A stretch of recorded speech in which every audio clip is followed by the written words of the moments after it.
Do you know the 8 items that you are most likely going to need to negotiate as a for sale by owner? My name is Angela Toller. I'm your Metro Denver Realtor, and these are the 8 items that I most frequently negotiate for my buyers and sellers. Number 1, sale price. This is going to be one of the first and one of the biggest things that you actually end up negotiating. When you decided to sell your home as a for sale by owner, you listed your property most likely in some type of online sales portal or sales platform such as Zillow. And you put in a preferred sale price for your property.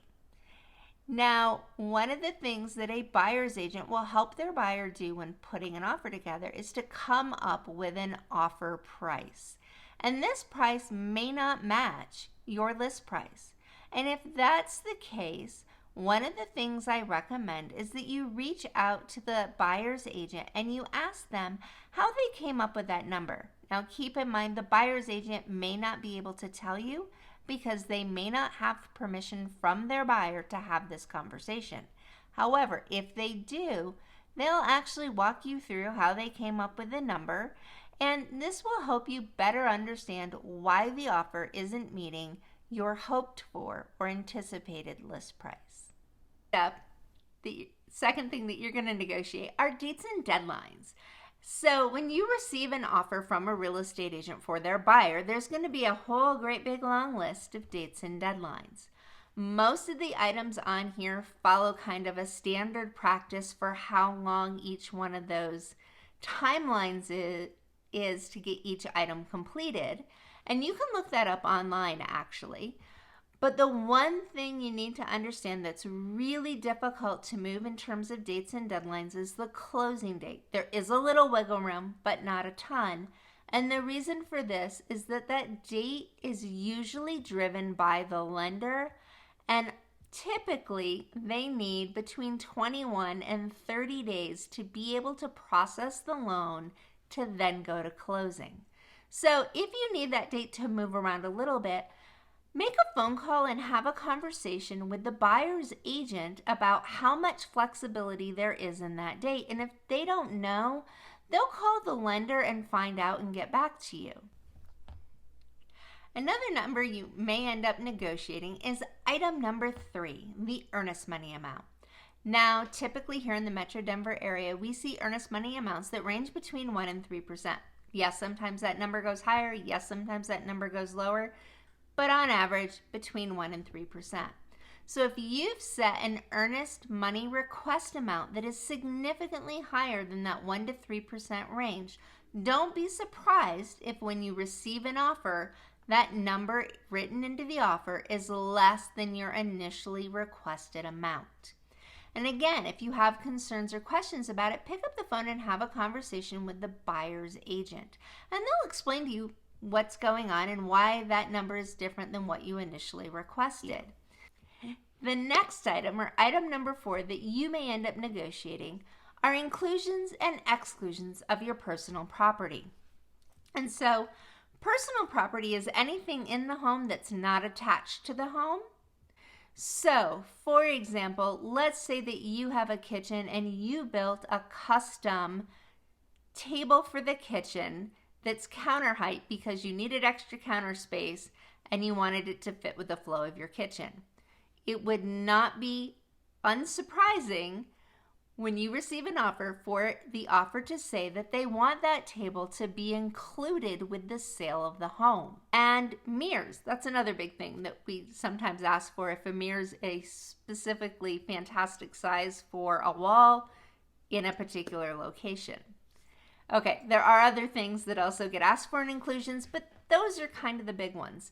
We also sometimes see the extra refrigerators that are sitting in garages requested as inclusions as well. Things that we will sometimes see listed as exclusions or will list as exclusions are the second refrigerator sitting in the garage. And the reason for that is that the buyer may actually have their own second fridge that they're bringing with them, or they may be the kind of people that don't use a second fridge. So for them, it's not handy to have the one that you're planning to leave behind. Shelving in storage areas is another typical one to request to be excluded. And occasionally we'll see things like hot tubs listed as exclusion items as well.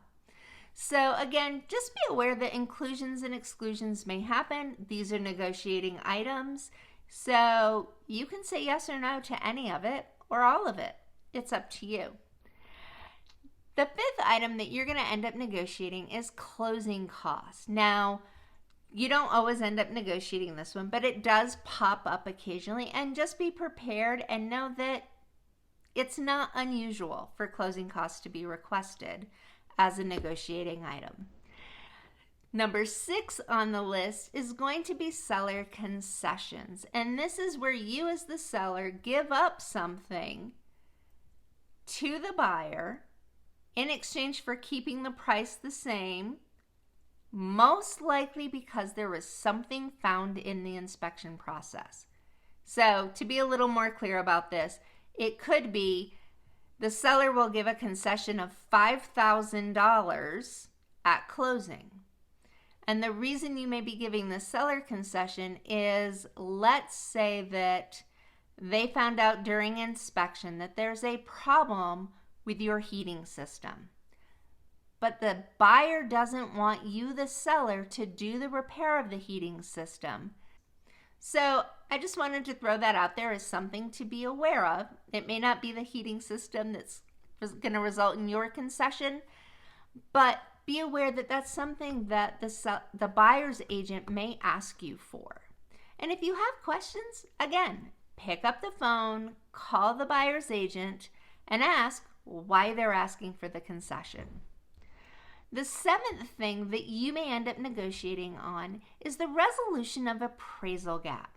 And an appraisal gap happens when the agreed upon sale price for a home is higher than the value that the bank appraises the house for.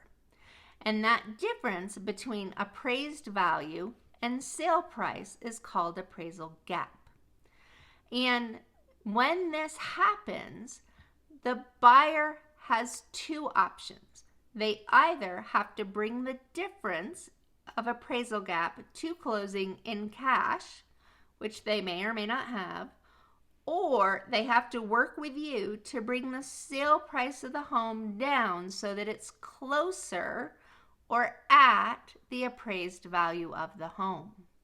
Now, you may be working with a buyer's agent on the other side who has already written into the contract appraisal gap language. So make sure you go back and you read your original agreement to see if they have appraisal gap language in there. The last item that you may end up negotiating is the resolution of inspection items. And sometimes these inspection item resolution lists can be fairly lengthy. Sometimes they're really short.